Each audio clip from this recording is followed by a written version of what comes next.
26 minutes after 4 o'clock, Viewpoint University, Rick Noby along with Todd Epp. Our guest today is Steve Brown. He is president and CEO of the University of South Dakota Foundation. My partner over here, Mr. Epp, would like to enter into the dialogue. Go forth and conquer. So, Steve, when you're talking to potential donors, does the university sell itself? Do you have to sell the university? Is it a combination?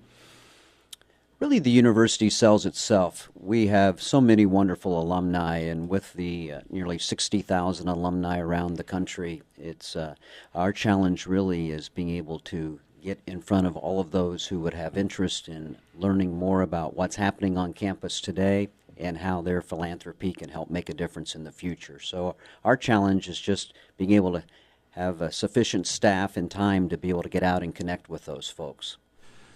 Al Newharth was awfully good to the university. Are there other people out there? I mean, I know Tom Brokaw obviously is a USD grad, and I think he's been pretty generous too. Maybe not Newharth generous. Is there other people? Are there other people out there in whether it's journalism or science, law, medicine that are those big of players that you can also try to hit up?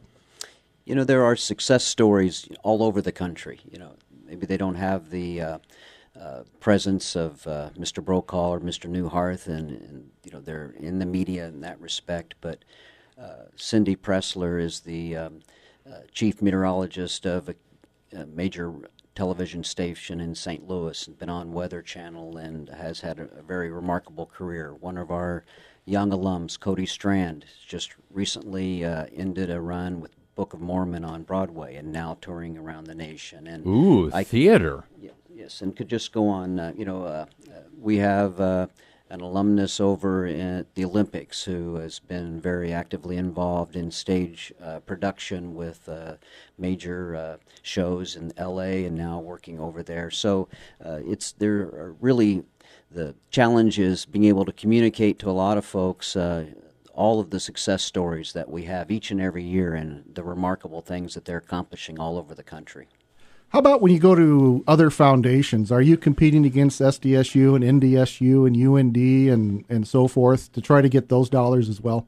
For the most part, no. Matter of fact, Steve Erpenbach, as well as Mike Selzer, the president of the School of Mines Foundation, and I were just at a conference recently and sharing best practices, and our board leadership was there as well. We had dinner together and discussing, and as I was mentioning to Rick earlier, their successes help our successes, and so really, each alumni base, certainly is competitive for their own school and their interests, and so it helps us when we're all very successful. And, there are times when we are competing for a few dollars, but for the most part, we have ample resources and alumni in our own camps to make a difference.